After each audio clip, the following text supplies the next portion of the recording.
Ini bab imam bercakap dengan seseorang dalam khutbahnya ataupun pada ketika berkhutbah. Dengan sanadnya Imam Abu Daud meriwayatkan daripada Jabir, beliau berkata, apabila Rasulullah sallallahu alaihi wasallam duduk pada hari Jumaat, baginda berkata, duduklah kamu. Maka perintah Nabi itu didengar oleh Abdullah bin Mas'ud. Beliau pun terus duduk dekat pintu masjid. Rasulullah sallallahu alaihi wasallam nampak dia duduk. Maka baginda bersabda, kemari wahai Abdullah bin Mas'ud. Abu Daud berkata, hadis ini dikenali sebagai hadis mursal. Orang ramai, ini perawi-perawi hanya meriwayatkannya daripada Atha, daripada Nabi sallallahu alaihi wasallam. Makhlad adalah seorang syekh. Babul julus idza sa'idal mimbar. Ini bab duduk apabila naik ke atas mimbar. Dengan sanadnya Imam Abu Daud meriwayatkan daripada Ibnu Umar, beliau berkata, Nabi sallallahu alaihi wasallam selalu berkhutbah dengan dua khutbah. Nabi sallallahu alaihi wasallam duduk apabila naik ke atas mimbar sehingga dia selesai. Saya fikir, ini kata perawi, saya fikir dia yang dimaksudkan, yang dikatakan selesai itu ialah muadzin. Kemudian Nabi sallallahu alaihi wasallam bangun lalu berkhutbah, yakni berkhutbah pula. Kemudian duduk, fala yatakallamu. Di situ pada ketika itu Nabi sallallahu alaihi wasallam tidak bercakap. Thumma yaqumu, kemudian berdiri, fa yakhutubu, lalu berucap pula, berkhutbah pula. Babul khutbati qa'iman. Ini bab khutbah sambil berdiri. Dengan sanadnya Imam Abu Daud meriwayatkan daripada Jabir bin Samurah bahwa Rasulullah sallallahu alaihi wasallam selalu berucap sambil berdiri, kemudian berkhutbah sambil berdiri. Kemudian Nabi sallallahu alaihi wasallam duduk, kemudian bangun lagi lalu berkhutbah pula sambil berdiri.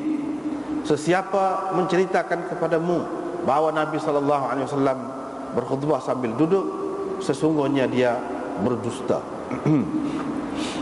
Dia berkata, ini perawi berkata, yakni Jabir, faqad wallahi, sesungguhnya demi Allah aku telah bersembahyang dengannya lebih daripada 2000 sembahyang. Dengan sanadnya Imam Abu Daud beriwayatkan daripada Jabir bin Samurah, beliau berkata, Rasulullah sallallahu alaihi wasallam mempunyai dua khutbah di mana baginda duduk di antara dua khutbah itu. Nabi sallallahu alaihi wasallam membaca Al-Quran, yakni di dalam khutbah, dan memberi peringatan kepada orang ramai. Dengan sanadnya Imam Abu Daud meriwayatkan daripada Jabir bin Samurah lagi, beliau berkata, saya pernah melihat Nabi sallallahu alaihi wasallam berucap sambil berdiri. Kemudian duduk sebentar, dia tidak bercakap pada ketika itu. Wasaqal hadis, lalu perawi mengemukakan hadis terusnya. Babur rajul yaktubu ala qaus. Ini bab seseorang berkhutbah dengan memegang qaus, busar panah. Dengan sanadnya Imam Abu Daud meriwayatkan daripada Shu'aib bin Ruzaiq At-Taifi, beliau berkata, saya pernah duduk dekat seorang sahabat Rasulullah sallallahu alaihi wasallam yang dikenali ataupun dipanggil Hakam bin Hazm Al-Kulafi. Dia mula bercerita, katanya, aku pernah pergi mengunjungi Rasulullah sallallahu alaihi wasallam sebagai tetamu. Sabi'a sab'atin, 7 orang. Yani aku yang ketujuh daripada 7 orang. Kami 7 orang lah. Au tasi'ati sa'atin, ataupun syak perawi, aku yang ke-9 daripada 9 orang. Maknanya kami 9 orang lah. Kami pun masuk menemui Nabi sallallahu alaihi wasallam. Kami kata, wahai Rasulullah, kami mengunjungimu, oleh itu berdoalah kepada Allah untuk kami untuk mendapat kebaikan. Doalah kebaikan untuk kami, boleh juga. Fa amara bina, maka Nabi sallallahu alaihi wasallam pun perintahkan, amara bina ataupun amara lana. Itu syak perawi. Yang ini Nabi sallallahu alaihi wasallam suruh seseorang untuk kami. Suruh seseorang bawakan sedikit tamar untuk kami. Wa sya'nu idzaka dunun. Pada ketika itu keadaan amat dhaif, amat teruk, amat susah pada ketika itu. Tapi Nabi sallallahu alaihi wasallam suruh buat keluar juga buah tamar untuk kami, maksudnya begitulah. Kami pun berada di Madinah. Kami berada di Madinah beberapa hari, di mana kami ikut serta bersembahyang Jumaat pada hari-hari itu bersama Rasulullah sallallahu alaihi wasallam. Nabi sallallahu alaihi wasallam berdiri dengan menekan tangannya di atas asan, tongkat ataupun qaus, busar panah. Baginda memuji-muji Allah dengan puji-pujian yang ringkas, baik dan penuh berkat. Kemudian baginda berucap, baginda mengatakan, ayyuhan nas, wahai orang ramai, wahai manusia, innakum lan tutiqu, sesungguhnya kamu tak akan mampu, ataupun ini syak perawi, kamu tidak akan dapat melakukan segala apa yang diperintahkan kamu melakukannya. Walau bagaimanapun kamu hendaklah saddidu, bersederhana, bersikap sederhana, ataupun mencari yang lebih tepat. Wa abshiru, dan terimalah berita gembira. Sami'tu Aba Dawud, aku telah mendengar Aba Dawud berkata, sebahagian daripada ataupun beberapa orang daripada sahabatku telah mengingatkan aku tentang sedikit daripada kandungan hadis ini, tentang sesuatu ataupun sedikit daripada kandungan hadis ini. Waqad kana, dalam setengah-setengah nuskhahnya ada ni, waqad kana inqata'a min al-qirtas. Yang ni hak sikit sana itu sudah terpotong daripada kertas aku, kertas buku catatan aku.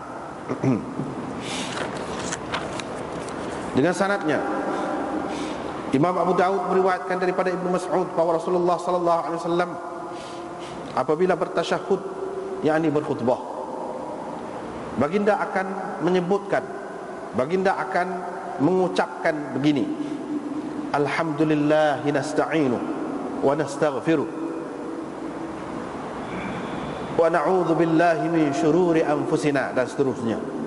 Segala puji bagi Allah, kita memohon pertolongan dengannya, wa nastaghfiruh, dan kita memohon keampunan darinya, dan kita berlindung dengan Allah daripada segala kejahatan diri kita. Sesiapa yang Allah berikan petunjuk kepadanya, maka tidak ada sesiapa pun yang dapat menyesatkannya. Dan sesiapa yang Allah sesatkan, maka tidak ada sesiapa pun dapat memberi petunjuk kepadanya. Aku bersaksi bahawa tiada Tuhan melainkan Allah, dan aku bersaksi bahawa Muhammad adalah hamba-Nya dan Rasul-Nya. Dia telah mengutuskannya membawa kebenaran sebagai pembawa berita gembira dan sebagai pengancam sebelum kedatangan kiamat. Sesiapa yang taat kepada Allah dan Rasul-Nya, berarti dia telah berada di atas landasan yang betul, ataupun telah mendapat petunjuk. Dan sesiapa yang menderhakai keduanya, maka sesungguhnya dia tidak memudaratkan, merugikan, menjejaskan kecuali dirinya sendiri. Dia tidak mengurangkan apa-apa hak Allah. Dia tidak menjejaskan sedikit pun Allah. Dengan sanadnya Imam Abu Daud meriwayatkan daripada Ibnu Syihab, yakni daripada Yunus, beliau bertanya Ibnu Syihab tentang tasyahud, maksudnya khutbah Rasulullah sallallahu alaihi wasallam pada hari Jumaat. Maka Ibnu Syihab menyebutkan hadis lebih kurang maknanya sama dengan hadis yang tersebut sebelum ini. Cuma dalam riwayat ini dia kata, wa man ya'sihima faqad ghawa. Sesiapa yang derhaka kepada kedua-duanya berarti dia telah sesat. Dan kita memohon kepada Allah Tuhan kita agar dijadikannya kita di antara orang yang ataupun termasuk dalam golongan orang yang taat kepadanya dan taat kepada Rasulnya, ikut apa yang disukainya dan menjauhi kemurkaannya. Fa innama nahnu bihi walahu. Kita ini sebenarnya bergantung dengannya dan untuknya, bergantung dengan Allah dan untuk Allah, kerana Allah. Dengan sanadnya Imam Abu Dawud meriwayatkan daripada Adi bin Hatim bahawa ada seorang berucap di hadapan Nabi SAW. Dia berkata, sesiapa yang taat kepada Allah dan Rasulnya dan sesiapa yang derhaka kepada kedua-duanya. Faqala, maka Nabi SAW terus berkata kepadanya, berdirilah, bangun. Ataupun ini syak perawi, pergilah, bi'sal khatibu anta, engkaulah orang yang berucap yang paling tak pandai. Seburuk-buruk orang yang memberi ucapan ialah engkau. Tak pandai sekali memberi ucapan. Dengan sanadnya Imam Abu Dawud meriwayatkan daripada Abdullah bin Muhammad bin Ma'an daripada bintil Harith, anak perempuan Al-Harith bin An-Nu'man. Beliau berkata, aku tidak hafal surah Qaf melainkan dari mulut Rasulullah sallallahu alaihi wasallam. Baginda berucap, berkhutbah, membaca surah itu pada setiap Jumaat. Qalat, beliau berkata, dapur ataupun tempat memasak roti Rasulullah sallallahu alaihi wasallam dan tempat memasak roti kami sama. Tempat itu sama.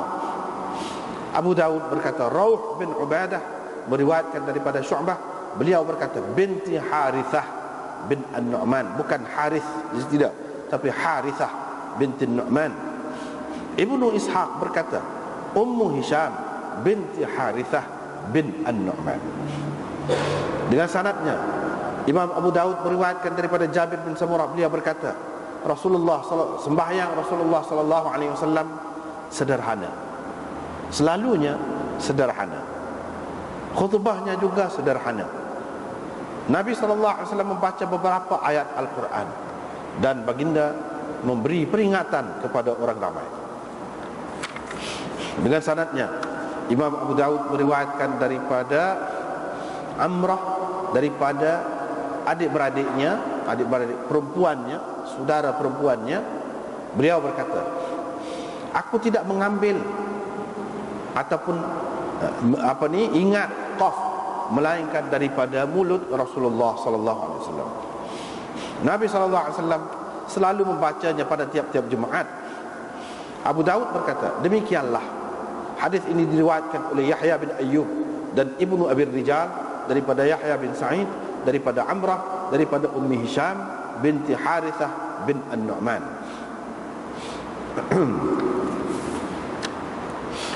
Dengan sanadnya Imam Abu Dawud meriwayatkan daripada Amrah, daripada saudara perempuannya, daripada Yahya bin Sa'id meriwayatkan daripada Amrah, daripada saudara perempuan bagi Amrah, yaitu Amrah binti Abdurrahman. Saudara perempuan dia ni lebih tua daripadanya. Dia telah mengemukakan hadis yang sama makna dengan hadis yang tersebut sebelum ini.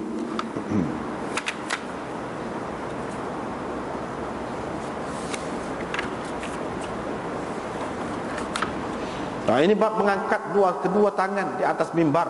Dengan sanadnya Imam Abu Dawud meriwayatkan daripada Umarah Husain bin Abdurrahman, beliau berkata, Umarah bin Ruwaibah pernah melihat Bishr bin Marwan ketika berdoa pada hari Jumaat. Faqala Umar, maka Umar berkata, qabbahallahu hatainil yadain. Semoga Allah merosakkan kedua tangan ini ataupun membinasakan kedua tangan ini. Qala Zaidah, perawi ini Zaidah berkata, Husain berkata, haddatsani Umar menceritakan kepadaku, katanya, sesungguhnya aku melihat Rasulullah sallallahu alaihi wasallam ketika di atas mimbar, baginda tidak lebih daripada buat begini, yakni sababah, yakni dengan jari telunjuk dia, yang jari yang mengiringi ibu jari dia, yakni jari telunjuk dia lah, itu ya. Tak ada akad angin berdoa gitu. Dengan sanadnya Imam Abu Daud meriwayatkan daripada Sahal bin Sa'ad, beliau berkata, tidak pernah kulihat Rasulullah sallallahu alaihi wasallam menghulurkan kedua tangannya sama sekali dalam keadaan berdoa di atas mimbar dan bukan di atas mimbar. Tetapi aku pernah melihat Nabi sallallahu alaihi wasallam begini saja, dan beliau mengisyaratkan dengan jari telunjuk dia dan memegang jari tengah dia ni dengan ibu jari, gitu ya.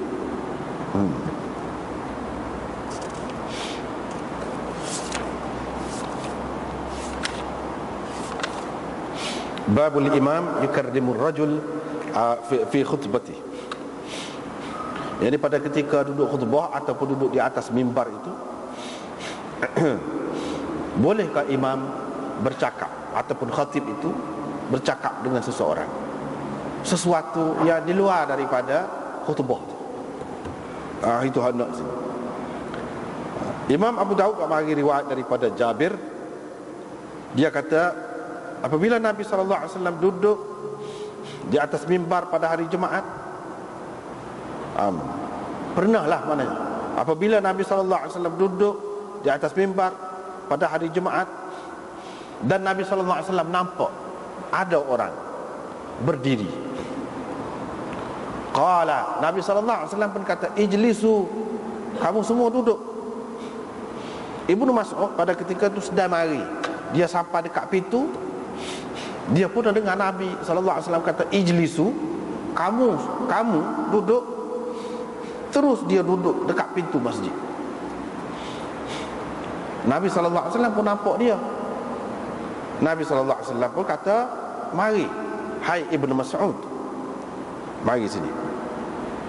Lepas tu hadis seperti tadilah.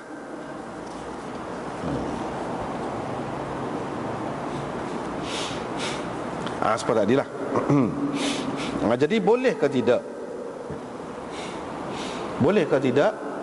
Itu kalau yang di luar daripada tidak ada maksud untuk baiki sesuatu yang bercanggah lah pada ketika berkhutbah tu, maka makruh. Ataupun kalau hak lain daripada dengan maksud nak tegurlah benda mungkar ataupun nak suruh perkara yang baik, ma'ruf, selain daripada itu, maka makruh. Kalau tidak, maka tidak makruh. Seperti saat ni Imam Nabi SAW sendiri, bukan sekali ni, banyak kali dia kata, dia suruh orang tu bangun semaya dulu lah, macam-macam lah.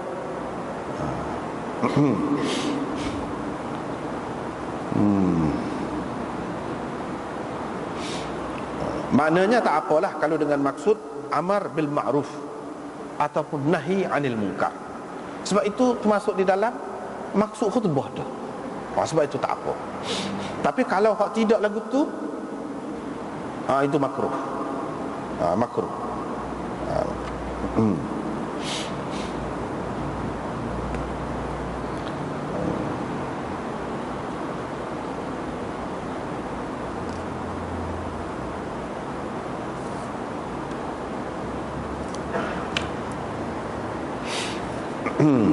Dan di situ ada lagi khilaf-khilaf yang lain. Ada yang mengatakan taklih, bukan setakat makruh, tapi makna haram. Kalau tidak ada kaitan lah, tidak ada kaitan dengan amar ma'ruf dan nahi anil munkar.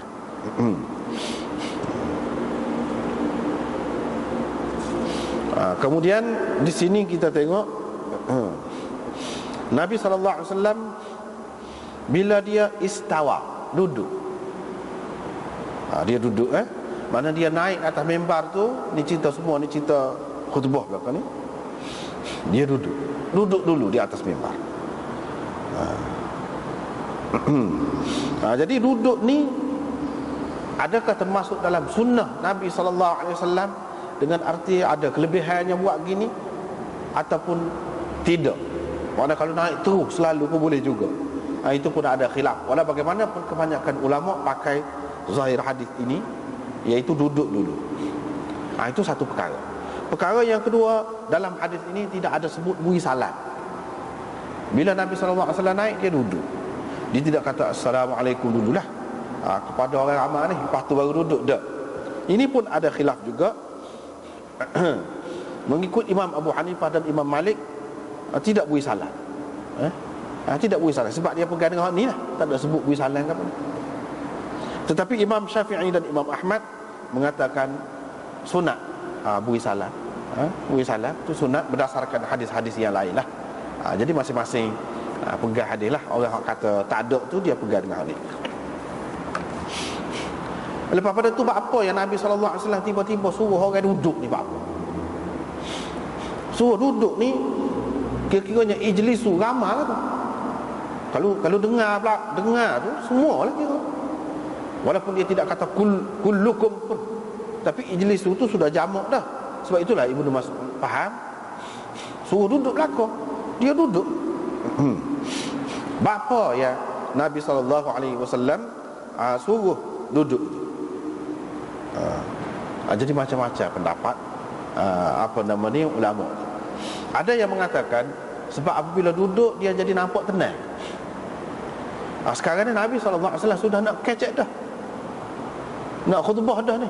Bila nak khutbah, kalau dalam keadaan berdiri itu jadi keadaan tidak teratur dan tidak tenang. Nampak. Kalau duduk tu lebih khusyuk nampaknya. Dengan sebab itu Nabi SAW suruh duduk. Itu satu. Yang kedua, ada orang sudah duduk dah, lepas tu dia bangun nak sembahyang. Nak sembahyang sunat. Dia bangun nak sembahyang sunat. Sunat tahiyatul masjid ataupun lain-lain lah. Nabi SAW larang suruh duduk tu, makna tak boleh dah. Yang ni kalau kamu nak tahiyatul masjid sebelum duduk, kamu sudah duduk dah tadi, kamu bangun. Sebenarnya Nabi SAW tujukan kepada orang-orang tertentu tu, bukan kepada semua. Tapi ada yang dengar macam Ibnu Mas'ud, dia tidak berkenaan. Dah Nabi bunyi suruh duduk, dia duduk lalu lah dia. Hak sebenarnya Nabi tujukan suruh duduk ni kepada ada segolongan orang yang dia mula-mula sudah duduk dah, lepas tu dia berdiri pula nak sembahyang. Mana tak boleh buat lagu tu. Kalau nak tahiyatul masjid sebelum duduk, kalau sudah duduk tak ada dah. Itu yang kedua. Yang ketiga, sama ada tahiyatul masjid ataupun lain-lain lagi maksud nak sembahyang tu, Nabi SAW tak beri sembahyang. Sebab apa? Sebab maksud khutbah tu nak suruh dengar. Hak mana nak utamanya sekarang ni? Kalau duduk sembahyang, mestilah nak suruh khusyuk sembahyang tu. Kalau boleh jangan dengar gapo-gapo hak sekeliling ni. Itu sudah bercanggah. Nabi SAW suruh duduk. Dengan sebab itulah Imam Abu Hanifah dan Imam Malik mengatakan apabila imam sudah duduk diri, tak boleh nak sembahyang sunat gapo pun tak boleh. Kena duduk. Kena duduk. Tapi kita tengok dalam masyarakat kita kan, khatib duduk berucap, duduk berkhutbah tu, dia duduk sembahyang lagi kan. Ya, itu mazhab Syafi'i. Ada lagu tu. Itu mazhab Syafi'i. Mazhab Ahmad ada lah lagu tu. Tapi kalau mazhab Imam Abu Hanifah dan Imam Malik tak ada. Tak boleh. Haram sembahyang. Sama kau perekat tu, haram sembahyang. Dia pegang dengan hak ni lah. Inilah salah satu pegangan dia. Nabi SAW suruh duduk. Duduk ni apa? Kalau hak berdiri, apa aja suruh duduknya saja-saja. Takkan saja-saja, tak ada maksud. Maksud apa sini? Orang ni nak sembahyang, dengan sebab tu dia suruh duduk. Mana tak boleh sembahyang apa-apa pun. Tak boleh. Hak naknya suruh dengar khutbah. Itu Perkara yang kedua, maknanya di sini Nabi sallallahu alaihi wasallam tegur ada kaitan dengan amar ma'ruf nahi anil munkar. Bukan perkara yang di luar daripada cerita tu, bukan perkara dunia, tak. Nak betul lah, waktu maknanya munkar. Benda tak molek tu buat tu, walaupun zahirnya nampak molek, nak semaya. Nabi sallallahu alaihi wasallam tegur. Tegur lagu tu tak apa. Pada ketika imam duduk ataupun khatib sedang berkhutbah pun tak apa. Lepas pada tu Nabi sallallahu alaihi wasallam bila tengok Ibnu Mas'ud tu duduk, dia pun suruh mari. Apa maksud dia suruh mari? Dia ada beberapa pendapat. Satunya sebab Nabi sallallahu alaihi wasallam bukan maksud nak suruh duduk semua orang hok diri itu, tidak. Ibnu Mas'ud tu tak ada sebab untuk dia duduk. Dia tengah jalan masuk dalam masjid, apa nak duduknya? Mari teruslah. Maksudnya gitu, marilah. Kalau aku suruh duduk tadi ada cerita lain. Kamu tak tahu. Itu hak kita sebut tadilah, orang nak semaya tadi tu. Ataupun duduk cacara, duduk dalam dah duduk cacar. Hak tu hak maksudnya. Yang pertama. Yang kedua, Nabi sallallahu alaihi wasallam nak beri keutamaan kepada Ibnu Mas'ud. Sebab dia ni termasuk dalam sahabat besar Nabi sallallahu alaihi wasallam. Walaupun dia mari agak lewat pada ketika itu, Nabi sallallahu alaihi wasallam sudah duduk berucap dah. Nabi sallallahu alaihi wasallam bila tengok dia duduk di belakang tu, dia suruh mari. Maknanya mari duduk depan supaya dia ni duduk dekat dengan Nabi sallallahu alaihi wasallam, sama ada pada ketika khutbah ataupun selepas pada ketika semaya, sesuai dengan hak dia kata dalam hadis yang lain, iaitu liyalini minkum ataupun liyalini minkum ulul ahlami wan nuha. Hendaklah duduk dekat aku orang-orang yang bijaksana dan cerdik pandai. Hak bijaksana, hak cerdik ni sebab Ibnu Mas'ud tu lah. Dia termasuk dalam fuqaha sahabat. Sebab itu Nabi suruh duduk depan. Supaya apa? Supaya dia dapat dia dapat tengok molek dan dapat dengar molek, dan itu dapat disampaikan kepada orang lain pula. Itu tujuannya. Itu yang pertama, hadis yang pertama. Lepas tu Abu Daud kata, hadis ini hak maklumnya, kata dia, adalah riwayat yang mursal. Semua orang riwayatkan seperti tadilah. Kalau sampai ke Atha, daripada Atha tu terus dia ambil daripada Nabi sallallahu alaihi wasallam. Atha ni bukan seorang sahabat, tetapi tabi'i. Bila tabi'i dia ambil daripada Nabi sallallahu alaihi wasallam, dia tak ada, mesti dia ambil ada orang tengah dia tu. Bermakna riwayat ini riwayat mursal. Tidak langsung lah, ada putus tu daripada Nabi sallallahu alaihi wasallam. Sekat tu. Tapi dalam riwayat ni, kalau kita perhati, Atha tu ambil daripada Jabir. Dia ambil daripada Jabir.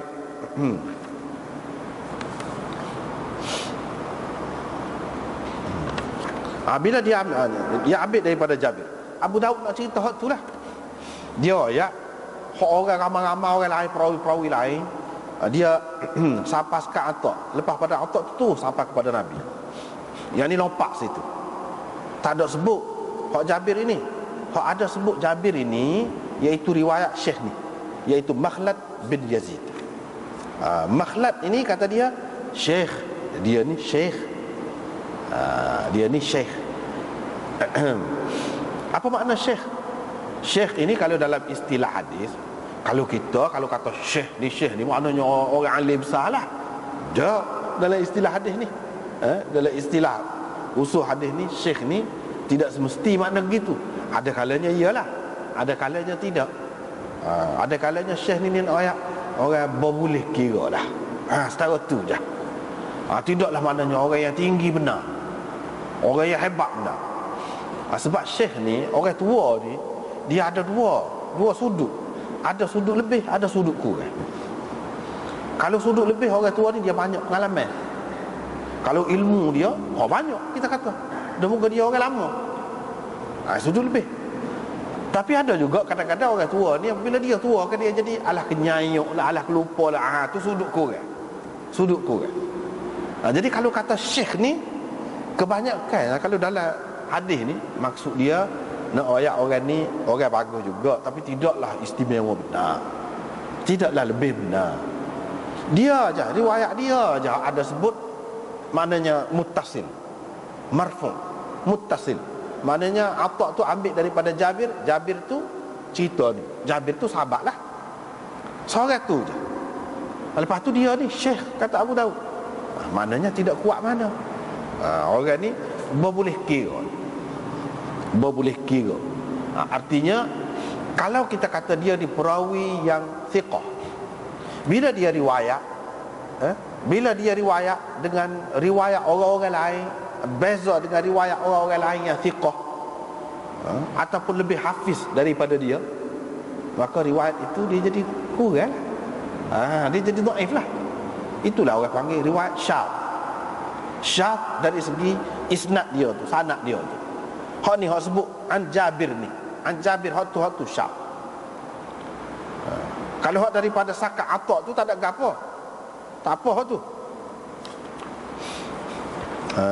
Tapi kalau hak sampai sakat Atha, maknanya sanad dia putus. Bila putus kurang juga mursal itu. Bila mursal dia jadi kurang juga. Kalau kita kata bubuh lah, sahabat situ Jabir, hak ada sebut Jabir ni seorang je, iaitu makhlad. Dia ni pula saduq. Sebab itu dia sebut saduq lahu awham. Dia ni orang betul, orang bagus, orang molek, tapi dia ada waham.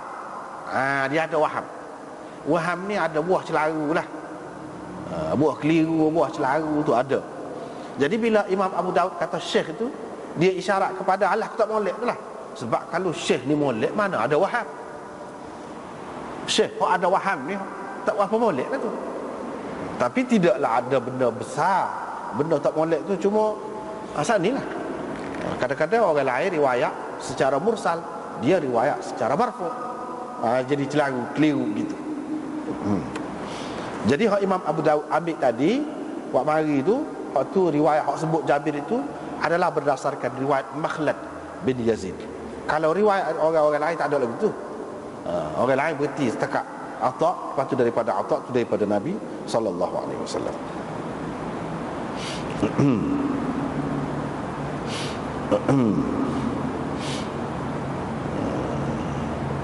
Sebab tu kita tengok kalau dalam kitab ni, mana ada kitab ni boleh tengok muka surat 88 tu, wa Makhlad huwa syekh wa hadha isyaratun ila tawthiqihi fi darajatil adna.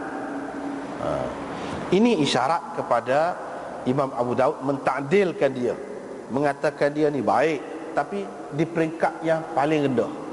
Rendah, bukan tinggi.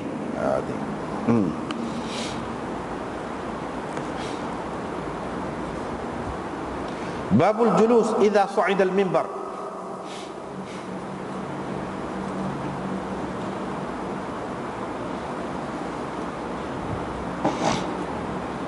Ini bab duduk. Tapi kita tengok saat ni kan, hak saat ni ada dipertikaikan oleh ulama. Jadi macam mana nak ambil dalil daripada hadis ni tentang duduk tu tidak satu sunnah, tidak masyru'. Begitu juga tentang bui salam tu, tidak sunat misalnya. Dah hadis tu tak kemah, nak pegang ke mana? Imam Abu Daud dia mari lagi, bab lagi. Ni duduk apabila naik mimbar. Hak ni lagi terang. Hak tadi dia tidak khusus untuk tu, untuk duduk tu. Hak tadi imam bercakap dengan seseorang pada ketika dia sedang berkhutbah. Itu tajuknya. Cuma dalam tu ada sebutlah dia duduk tu. Hak ni memang khusus untuk bab duduk ni. Apabila naik ke atas mimbar dia duduk. Dan riwayat ini riwayat yang hasan, boleh dipakai. Riwayat daripada Ibn Umar, dia kata Nabi SAW bagi khutbah dua khutbah. Apabila dia duduk, kana yajlisu, Nabi SAW duduk apabila dia naik ke atas mimbar. Itu mana ada duduk. Bila naik ke atas mimbar dia duduk. Tapi tak ada juga di sini kata bui salam ke apa tu. Tak ada. Daripada situlah jadi khilaf. Tak ada. Daripada situlah jadi khilaf. Sehingga dia selesai. Saya fikir maksud dia selesai itu, siapa dia selesai? Yang ni tukang bas ataupun muazzin tu selesai bas, dia duduk tu selama tu lah, selama tukang bas tu selesai bas. Bila selesai, lepas pada tu dia pun bangun lalu berucap, kemudian dia duduk, duduk antara dua khutbah tu lah, dan dia tidak bercakap pada ketika dia duduk senyap. Lepas tu dia bangun pula bagi khutbah pula, gitu. Bagi khutbah pula. Hadis ini bab yang kedua ni jelas menunjukkan bahawa Nabi SAW ada duduk dulu, lepas pada naik tu. Lepas pada duduk, dia duduk tu, muazzin pun bas. Begitulah cara. Lepas pada tu dia bangun pula, dan khutbah dia tu dua khutbah je. Ada duduk di antara dua khutbah. Kalau khutbah hak biasa ni tidak lagu tu, tidak lagu tu. Hak ni khutbah jemaah ni sama lagu tu. Dengan sebab itu ulama mengatakan memang hak ni pun termasuk di dalam yang dituntut di dalam khutbah itu, walaupun ada khilaf lagi di sini. Jadi duduk di atas mimbar, fayakhtubu, dia berucap khutbah yang pertama. Lepas tu dia duduk sementara, tidak kecek. Jadi hak kita duduk buat, orang ramai duduk buat kata dunia ni, itu lagu ni inilah asas dia ada. Kemudian kalau nak kira ada penat ke apa ke, dah Nabi buat lagu tu lah. Dah Nabi buat lagu tu lah, walaupun kita segar pun, walaupun kita muda benar pun, tak ada penat pun, dah dia buat lagu tu. Itulah cara ibadat dalam Islam ni. Hak Nabi SAW ajar tu memang lagu tu, dia buat lagu tu. Dia tidak kecek pada ketika duduk tu, lepas tu bangun lalu berucap pula. Berucap pula. Jadi duduk itu adalah sunat. Sunat. Ada yang mengatakan mesti kena duduk. Mesti kena duduk, itu ada khilaf lah, tak apalah. Ini bab khutbah sambil berdiri pula. Khutbah ni sambil berdiri pula.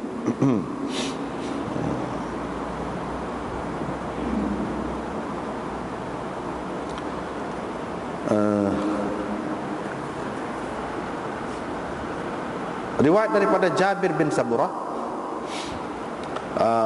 Rasulullah SAW berucap ataupun berkhutbah pada hari Jumaat sambil berdiri. Ketika tidak ada mimbar, berdiri atas tanah lah, lantai lah, atas lantai lah. Ketika tak buat lagi mimbar tu, sebab Jumaat ni, khutbah ni sebelum daripada mimbar tu sudah ada dah. Apabila dibuat mimbar seperti yang kita sudah jumpa dah sebelum pada ni, kemudian baru mimbar. Apabila dibuat mimbar, Nabi SAW berdiri di atas mimbar. Berdiri di atas mimbar. Hak ni lah yang kita tengok, mana-mana pun lagu tu lah.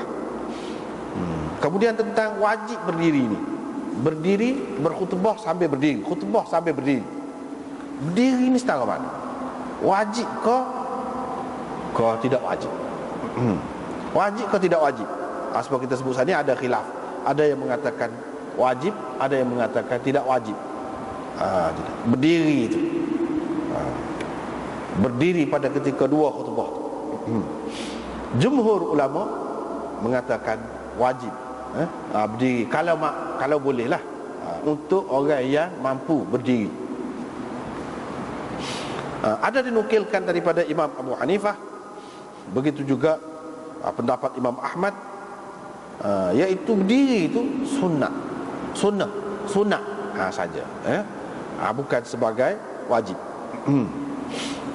Bagi orang yang mengatakan wajib, dia pegang dengan hadis ni lah, dan hadis-hadis yang lain yang juga sahih, menunjukkan Nabi SAW memang berdiri.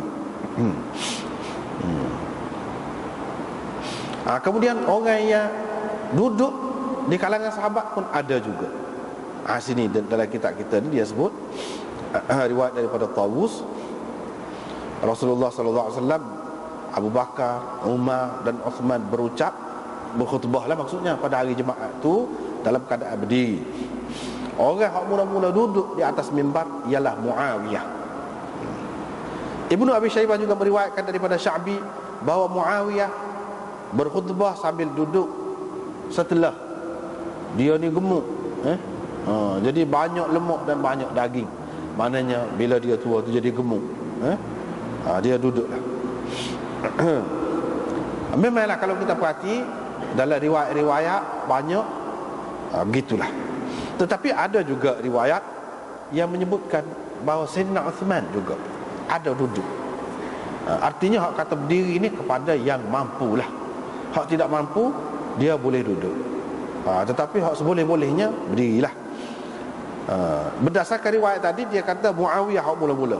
Tetapi ada riwayat yang lain, ni umpamanya dalam kitab kita ni pun ada sebut, iaitu riwayat daripada Uthman, dia berkhutbah sambil duduk apabila dia tua dan sudah berumur, dan tidak ada sesiapa pun di kalangan sahabat membantah.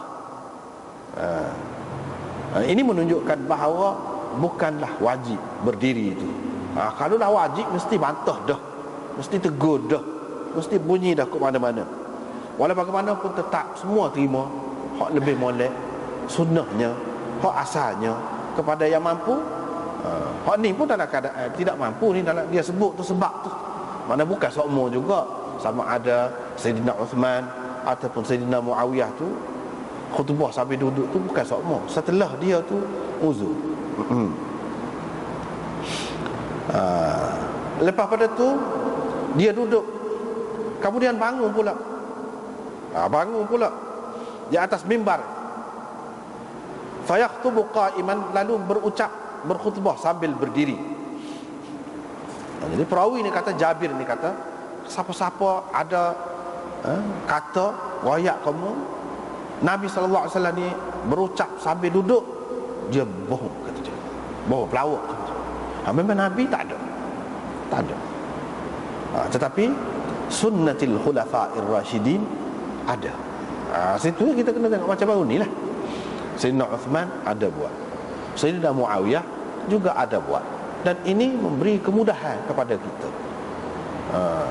Ini menunjukkan bahawa seseorang imam itu besar makna dia. Walaupun dia pemerintah lah, maksud imam di sini pemerintah lah. Zaman dulu tu jadi imam tu pemerintah lah, gubernur ke ataupun khalifah ke, dialah yang jadi tu imam. Maknanya dalam keadaan dia uzur, dia duduk gitu tidak lebih utama orang lain, lebih dia lagi walaupun dia duduk. Situ pengajaran yang kita dapatnya.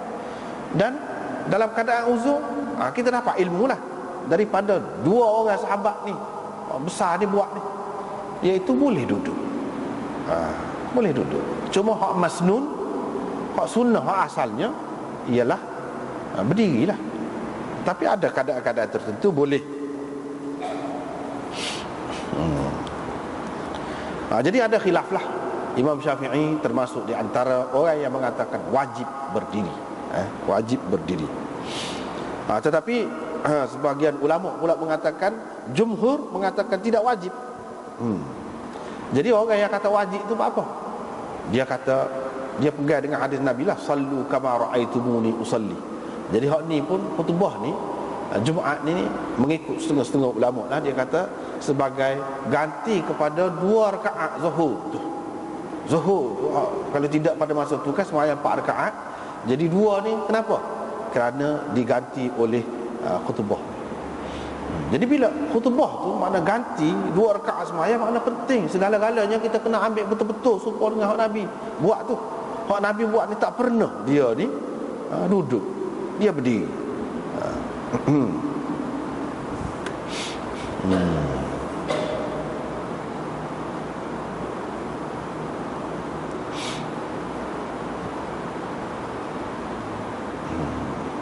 Begitu, tak pernah dia ni duduk.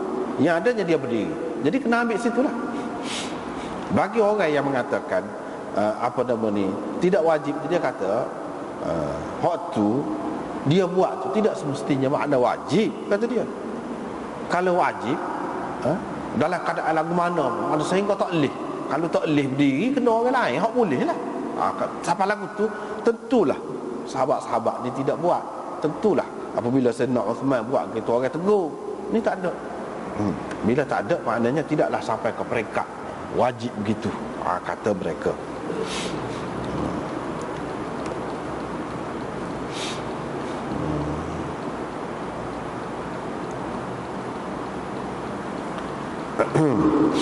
Begitu juga khilaf ulama tentang wajib 2 khutbah tu. Kalau buat sah, lagu mana? Jadi sebab kita tengok memang khutbah Jumaat ni 2 sama Nabi. Lagu mana? Khilaf juga di sini. Jumhur ulama termasuk Imam Malik, Imam Abu Hanifah, Auza'i, Ishaq, Abi Thawr, Ibn al-Munzir, Ahmad bin Hanbal dalam satu riwayat mengatakan wajib 2 khutbah itu. Wajib 2 khutbah. Dia kena 2 lagu tu lah, duduk di tengah. Baru jadi 2. Maksud 2 tu kena duduk tengah tu lah. Inilah pendapat jumhur ulama. Tetapi bagi golongan yang lain pula, dia kata tidak wajib. Imam Ahmad kata 1 khutbah saja wajib. Wajib itu 1.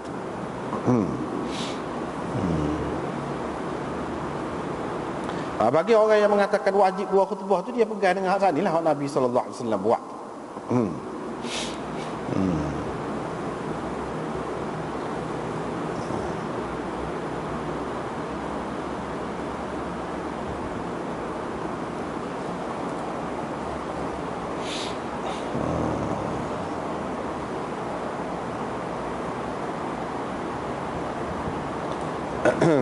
Begitu.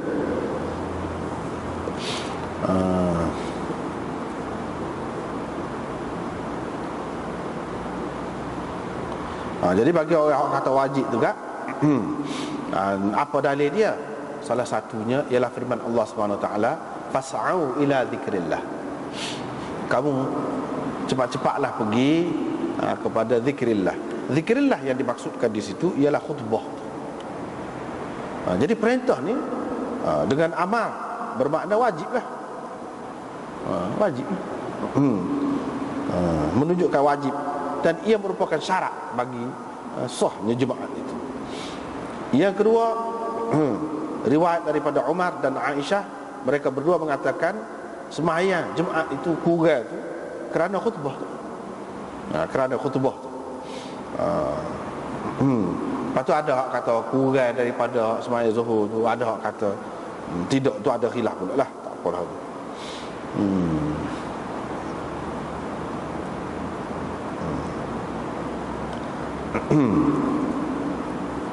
Gitu.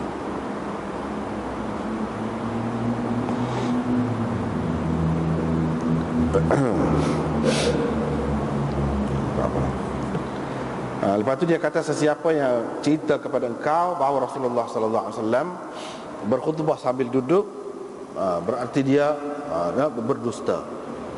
Jabir bin Samurah kata, aku demi Allah, kata dia, semaya dengan Nabi sallallahu alaihi wasallam lebih daripada 2000 semaya.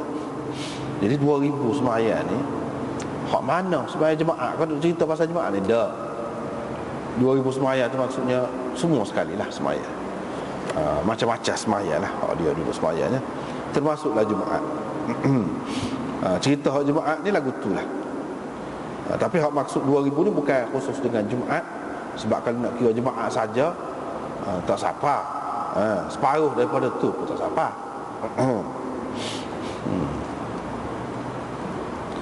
Kemudian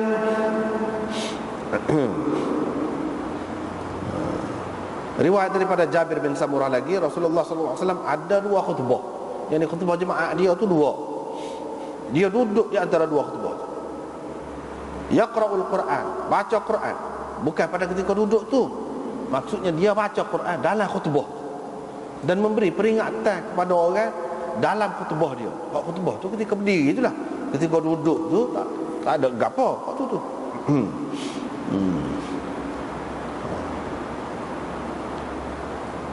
Jadi dia tidak bercakap. Apakah makna tidak bercakap tu? Doa pun tidak. Tidak jelas gitu. Tidak bercakap tu dengan orang lah, dengan siapa-siapa. Kalau dia berdoa, pun tak ada juga. Jelas sebut Nabi pada ketika tu, pada ketika dia duduk tu dia berdoa, lepas tu lain-lain pun pakai amin gitu misalnya. Tak ada juga. Cuma dia diam begitu. Hak kata dia baca Quran dan bagi peringatan kepada orang ni hak dalam khutbah tu, bukan pada ketika duduk tu. Kalau takut keliru, yajlisu bainahuma yaqra'ul Quran wa yudzakkirun nas, tu takut kita kata pada masa duduk tu. Ada, tidak pada masa duduk. Daripada sinilah ulama-ulama mengatakan baca Quran dalam khutbah itu adalah rukun. Ada hak kata begitu. Kalau dalam kitab kita ni muka surat 91 bawah, dia kata Imam Syafi'i dan Malik dalam pendapat dia yang lebih kuat, Imam Malik ni dia kata khutbah tu ada 5 rukun: tahmid, alhamdulillah kan, selawat, nasihat tu tazkir tadilah, wa yudzakkirun nas, Quran, baca Quran dan doa. Baca Quran dan doa. Gitu. Itu mengikut mazhab Syafi'i dan Malik. Tapi kalau mengikut Imam Abu Hanifah, baca Quran itu sunat saja, bukan sebagai rukun dan sebagai syarat bagi sahnya khutbah itu tak. Tapi dia kata wa inda Syafi'i di sini pada muka surat 92 ni syartun, memang syarat. Tak boleh kena baca satu ayat.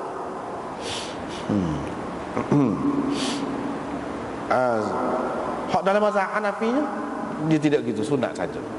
Sebab apa? Sebab dia pegang dengan inna Allah Ta'ala amara bidzikri mutlaqan. Allah SWT suruh ingat kepada Allah, gitu je, secara mutlak. Tak ada kata apa ni, baca Quran kau. Jadi tidak boleh kita buat syarat tu sebagai rukun, tak boleh kata dia. Sebab hadis ini hadis ahad. Zikrillah fas'au ila zikrillah.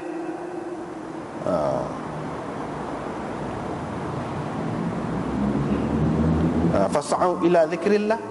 Zikrillah itu umum kata dia. Tidak semesti Quran, apa-apalah yang merupakan peringatan kepada Allah, begitu. Sebab apa dia kata hadis ini hadis ahad. Bila hadis ahad dia tidak boleh nak mengurangkan makna Quran, nak takyidkan makna Quran gapo tu, sebab dia kira jadi nasikh tak boleh, tidak layak, tidak tarafnya hadis ahad itu nak memansuhkan sebahagian daripada Al-Quran itu. Jadi umum Al-Quran itu tak boleh dikhususkan. Dia kata sini dia kata bagi mazhab Hanafinya sekadar yang terbukti ada di dalam Al-Quran itulah hak fardunya, yakni hak rukun. Adapun hak sabit berdasarkan hadis ahad dia jadi sunat. Jadi sunat, pakai juga tapi sebagai sunat kata dia, bukan sebagai hak wajib. Itu tersebut di dalam kitab Bada'i' dalam mazhab Hanafi. Maknanya ada khilaf lah dalam perkara ni, masalah baca tu pula khilaf pula.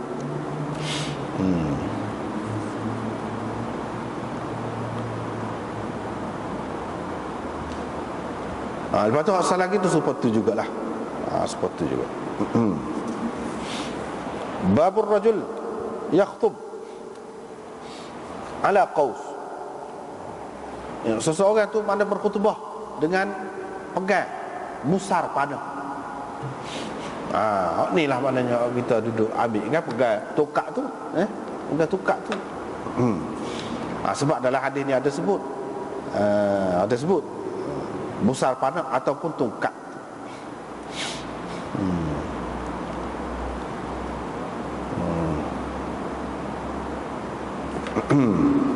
Riwayat daripada Hakam bin Hazm Al-Kulafi. Ini dikatakan sahabat dia ni. Dikatakan dia ni sahabat. Tapi dia ni hadis dia ni hak nisa je. Hak nisa. Hadis dia sahabat ni hak nisa je hadis dia. Itu yang disebutkan oleh Suyuti dan orang lain pun. Hadis dianya ada seni. Dia kata dia pergi jumpa dengan Nabi 7 orang.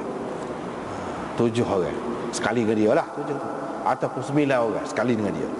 Bila berjumpa, masuk jumpa dengan Nabi itu, kami pun kata minta biar Nabi doa lah, mari jauh-jauh ni biar Nabi doa kebaikan untuk kami. Nabi SAW pun dia bila menyambut tetamu ni, dia hormat tetamu. Pada ketika susah lah, pada ketika tu kata dia, ni sahabat ni kata. Tapi Nabi SAW suruh orang mari buah tamar idah. Buah tamar tu pun senang dah tu. Mana kira-kiranya tak ada waktu ambil kau satu lah kalau tidak, dalam keadaan nak hormat kau orang ke apa ni, dalam keadaan susah. Dia pun kata kami duduk beberapa hari situ, dah lah juga jemaah apa di situ bersama Rasulullah sallallahu alaihi wasallam. Rasulullah berdiri dalam keadaan dia bertongkat di atas tongkat, pegang tongkat ataupun kaus besar panah. Ni henaknya di sini. Mana dia ada begitu. Atas dasar itulah ulama-ulama mengatakan molek lah. Molek maknanya pegang, tapi bukanlah sebagai satu rukun ataupun syarat. Tak dah itu. Walau bagaimanapun molek. Tapi ada yang mengatakan tak ada. Sebab tu kita pergi setengah-setengah tu kan. Kalau luar negeri hak mazhab Hanafi ni tak ada tangan saja gitu. Tangan ke bawah gitu. Akak tangan gini-gini pun tak ada juga, pun tak boleh. Tapi ada juga begitu-gitu pun ada juga. Akak tangan begitu ada juga. Dia pasal banyak mazhab kan. Jadi kalau kita tengok tu macam-macam, kalau kita reti kita boleh tengok ni mazhab ni. Ni mazhab ni. Boleh tengok macam-macam lah kalau luar negeri. Tapi kalau mazhab Hanafi tak boleh nak akak tangan gitu. Cuma senyap gitu. Kalau ceramah biasa ni memanglah akak tangan ni. Ni tak ada pegang apa tukak kau apa pun tak ada. Besar panah pun tak ada. Ni kata dia ni pada ketika perang ni. Pada ketika perang ni. Masa perang. Dalam keadaan aman tak ada. Jadi tunjuk pegang pedang kau ataupun besar panah kau ataupun tongkat kau, itu nak menunjukkan keadaan itu, suasana. Suasana. Dia kata begitulah.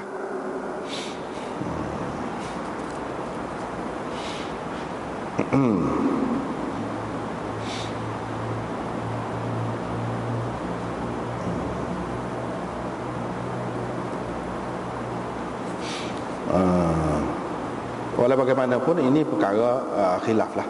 Dan Nabi SAW puji Allah wa athna alaihi kalimatin khafifatin, dan seterusnya seperti kita baca tadi. Boleh juga dibaca kalimatun khafifatun tayyibatun mubarakatun. Boleh. Maknanya hak Nabi sebut itu beberapa ucapan yang ringkas tetapi penuhlah dengan isinya, dan penuh berkat, penuh makna dia.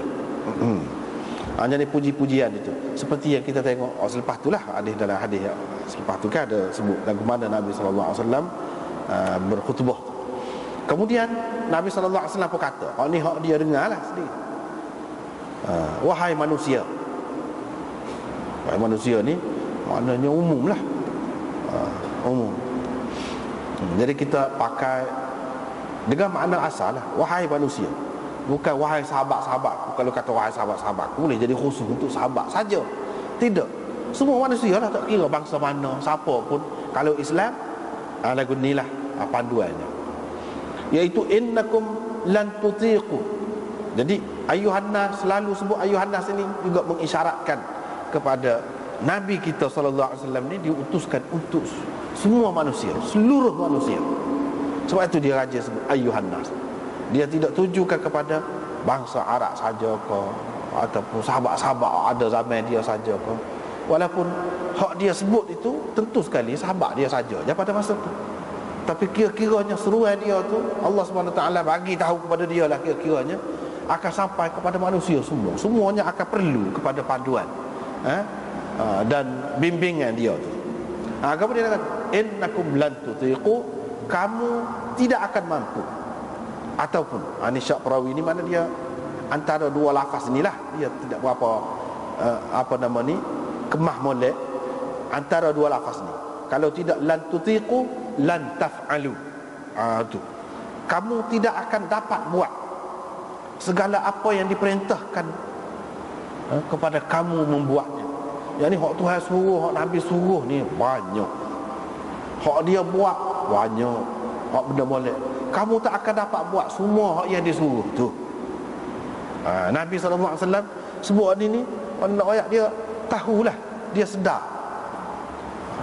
Dia sedar hak dia buat ni. Kalau kita tengok learning tak kita mampu. Nak kata semaya bulan puasa tu lepas pada Isya tu sampai dekat subuh tu semaya. Sampai dekat subuh semaya. Tak berhenti. Kalau hak kata 20 pun panjang juga 20 rakaat. Kalau hak kata 8 lagi penat diri tu. Maknanya sampai ke subuh, dekat subuh. Ya. Hak ambil waktu sah lah. Ambil waktu sah. Tak sekira orang lain banyak lagi. Hak dia ajar tu molek-molek belakang. Hak Nabi buat tu molek belakang. Kamu tak akan buat. Hak mula-mula lan tutiqu, kamu tak akan mampu, tak akan gerak. Segala apa yang diperintahkan kepada kamu tak boleh nak buat. Benda tu molek belakang. Walakin saddidu, wala bagaimanapun kamu kena bersederhana. Tu panduan. Ataupun kamu ambillah yang terbaik, yang terpilih, yang paling tepat. Itu makna saddidu. Pilih. Dan hak banyak-banyak ni hak mana yang sesuai dengan kita, yang boleh kita buat. Nak buat belakang kita tak buat. Hak ni kita tak mampu buat. Hak kita boleh buat. Enggak. Buat hak tu. Itu makna saddidu. Ataupun makna bersederhana. Dalam gapo-gapo ni sederhana. Hak sederhana ni Nabi tunjuk lagu mana? Hak wajib tu tak boleh tinggal. Sebab semaya dia waktu tu tak boleh. Kalau hak lain kalau tak buat, boleh juga tinggal. Tak, jangan siapa tak buat langsung. Begitu juga puasa, begitu juga hak lain. Itu makna sekurang-kurang sederhana. Iaitu jaga hak wajib. Hak wajib. Itu makna sederhana. Bukan makna sederhana ni lagu mana ikut serah kita nak faham tak. Sederhana ni lagu tu lah. Sederhana ni sekurang-kurangnya hak wajib tu macam sembahyang 5 waktu tu. Hak tu tak boleh tinggal. Itu sederhana dah lah tu. Lagu tu. Sekurang-kurang sederhana lah. Kalau kita buat hak tu baru betul. Kalau tak betul. Ataupun sedih tu cari hak lebih tepat. Hak mana hak wajib atas kita. Sembahyang 5 waktu. Kita tak buat, nak buat lain, tak apa tak buat. Jangan buat hak lain, tak buat hak ni. Itu tidak sadat, tak kena. Tak betul lagu tu. Ataupun buat puasa sunat, puasa hak fardu tak boleh. Hak mana hak lebih penting, hak mana lebih perlu. Kita buat, pilih hak tu. Hak mana lebih sesuai. Sebab itulah Nabi SAW ajar sahabat-sahabat dia tidak serupa. Orang ni dia ajar buat sembahyang witir awal. Hak ni sembahyang witir hujung. Hujung malam. Dia ajar tak serupa. Mana keadaan orang lah. Tengok keadaan kita, tengok kita lah lagu mana. Kita boleh buat apa. Hak kita boleh buat tu jangan kita tinggalkan. Hak tu hak naknya. Tapi kita belajar sunnah ni, hak kita tak boleh buat pun, tak biasa buat, jangan sampai tak buat langsung. Ulama-ulama hadis kata sekurang-kurangnya hadis ni kalau kita jumpa kita pakai sekali. Biarlah tak boleh buat seumur hidup pun, sekali tak apa dah. Tak ada saksi, bukti kita sudah ikut Nabi pakai dah. Hak ni sekali kita buat dah. Setiap hak kita jumpa tu kita buat sekali. Tak apa dah. Maknanya molek dah tu. Jangan tak buat langsung. Ada sunnah Nabi kita tak buat langsung. Itu tak molek. Hak moleknya kita buat walaupun sekali. Hak sunnah ke, hak apa ke, ataupun hak beza-beza. Kalau misalnya kita kata sembahyang lagu ni, ada juga lagu ni, ada lagu ni. Jangan kita terikat dengan satu. Hak lain pun hak Nabi juga. Kita cuba buat juga lagu tu. Hak tu molek. Sekurang-kurangnya sekali.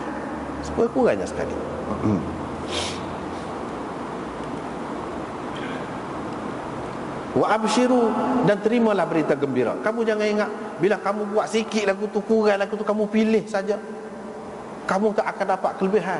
tak akan dapat keampunan Allah SWT, tak akan dapat keistimewaan, kurniaan Allah di akhirat nanti. Jangan. Kamu kenalah terima berita gembira. Walaupun kamu buat lagu tu cukup dah tu, kamu sudah patut bergembira. Sebab apa? Allah SWT tidak akan mensia-siakan amalan kamu itu. Jangan kita rasa duka cita pasal kita tak boleh nak buat benda ni. Hak kita nak buat tu benda payah sangat. Benda yang kita tak boleh buat. Macam-macam hak tidak mampu ni, keadaan tu tidak serupa.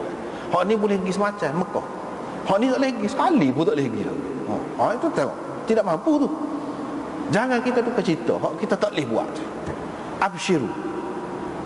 Itu makna absyiru tu, makna kita kena terima berita gembira. Nabi SAW pagi ni buat hak mana hak kita boleh buat. Kecuali hak wajib. Hak wajib pun kalau bersyarat jadi tidak wajib juga. Misalnya haji ke apa, syaratnya begini-gini misalnya kita kata. Jadi bila tak ada tu tak wajib juga. Jadi kita kena senang hati. Jangan kita duduk sedih kerana tu. Jangan kita duduk sedih kerana tu. Tapi kalau kita dapat, kita buat. Apapun sunnah Nabi SAW. Menikah pula begitu, serupa juga menikah, sunnah Nabi juga. Tapi katakanlah kita kerana sesuatu sebab kita tak mampu, ini termasuk ni, disuruh juga menikah tu. Hak suruh tu banyak, molek-molek berlaku. Ada kalanya orang, setengah-setengah orang dia tak boleh buat. Jangan duka cita, buat hak mana hak boleh. Absyiru, lepas pada tu terimalah berita gembira. Asalkan buat hak mana hak boleh, Allah SWT tidak akan sia-siakan amalan kita. Lepas tu kalau bukan dengan kesilapan kita, bukan dengan kesalahan kita, Allah SWT nak uji kita, tidak mampu untuk kahwin ke apa, kita sabar, boleh pahala pula, tidak sia-sia juga. Jadi gapo hak nak duka citanya? Tak ada duka cita, boleh pahala berlaku. Sakit pun boleh pahala. Hak asalnya menikah tu boleh pahala, kita tak boleh menikah dengan sebab ada sesuatu sebab, kita pun sabar, boleh pahala je. Jadi tak ada sebab untuk berduka cita dalam Islam. Hak adanya bergembira. Ini anak murid Imam Abu Dawud, Al-Lu'lu'i, Abu Ali, iaitu Al-Lu'lu'i, anak murid Abu Dawud, kata saya telah mendengar Abu Dawud. Jadi saya telah mendengar, siapa kata? Anak murid Abu Dawud ni lah. Yang mana nuskhah ni, kitab ni siapa kepada kita ni, hak utamanya anak murid dia ni, Al-Lu'lu'i ni. Dia kata saya dengar Abu Dawud berkata, beberapa orang sahabat saya telah mengingatkan saya tentang sesuatu yang terdapat di dalam hadis ini, yang mana telah terpotong daripada kertas saya. Telah terpotong daripada kertas saya. Jadi ada dua maknanya. Ada ulama mengatakan hak terpotong tu Imam Abu Dawud dia tak dengar molek. Ni hadis ni ada sebahagiannya, beberapa patah perkataan dalam hadis hak sani dia tak dengar molek. Jadi dia kosongkan di situ. Itu makna terpotong tu. Terpotong daripada tulisan dia. Jadi terhenti dia di situ. Hak ni dia tidak dengar daripada tok guru dia semua sekali. Hak sani hak sebut tadi. Sebahagian daripadanya dia tak sebutlah berapa banyak, daripada mana sampai ke mana. Sebahagian daripadanya saya dia hak lain sama-sama dengar dengan tok guru tu juga. Sama dengar tu inilah dia kata dia kan. Haddatsana Sa'id bin Mansur. Haddatsana Sa'id bin Mansur. Jadi Sa'id bin Mansur itulah tok guru dia. Haddatsana tu makna bukan dia seorang, ramai lagi saya dia lah. Jadi beberapa patah perkataan yang dia tidak tercatat itu saya dia. Saya dia dengar molek. Jadi hak dia ambil di sini ni bukan 100% hak dia dengar dengan telinga dia sendiri. Tetapi ada beberapa patah perkataan hak tu dia ambil daripada saya dia. Dia ayat. Gitu. So, yang kedua Imam Abu Dawud tulis dah dulu. Lepas tu terpotong hak tu, tak tahulah apa sebab terpotong tu. Inqata'ani terputus. Terputus tu cari ke, soyok ke, moga ada anak ke, ada macam-macam lah boleh berlaku. Abu Dawud pun dia ada anak juga. Bila ada anak kadang-kadang masa kecil tu dia mana tahu soyok ke jadi hilang. Jadi hak beberapa patah perkataan tu tak ada dalam hadis. Hak tu saya kaya. Saya tulis semula. Maknanya begitu. Hak tu saya tulis semula. Kalau nak kira hak saya tulis sendiri, hak tu cari terpotong. Hilang. Kalau kita lah ni misalnya tumpah dakwah kau, itu pun boleh jadi terputus juga. Jadi tak boleh nak baca lah gapo dia nya. Jadi gapo dia hak tuduh tu, misalnya kita kata hak tuduh tu beberapa patah perkataan ni. Hak ni saya ambil daripada saya. Hak terima sekali dengan saya lah. Itu maksud. Nak ayatnya cermak dia tu. Benar lagu tu dia ayat. Hak ni dia ayat ni anak murid dia pula cerita. Anak murid dia Al-Lu'lu'i. Bermakna hak ni kitab kita ni tidak langsung daripada Abu Daud. Ada lagi anak murid dia yang tapih yang tengok. Sebabnya di sini, kalaulah dia sendiri secara langsung tulis dan tak ada orang lain dah, apa makna saya telah mendengar Abu Daudnya? Dengar apa lah dia tulis diri dah. Ni saya telah mendengar Abu Daud. Ni orang lain cerita, orang lain tu dengar dia kata. Maknanya ada lagi orang lain bawah dia tu dalam menyusun kitab Sunan Abi Daud. Lepas pada tu, inilah hak dia bacanya. Alhamdulillah nasta'inuhu wa nastaghfiruh dan seterusnya. Hak itulah hak Nabi sallallahu alaihi wasallam baca dalam khutbah dia. Dan hak tu nampaknya kita tak ada sudah tu banyak lagi tu. Kena berhenti sekat tu dulu. Wallahu a'lam. Akhirul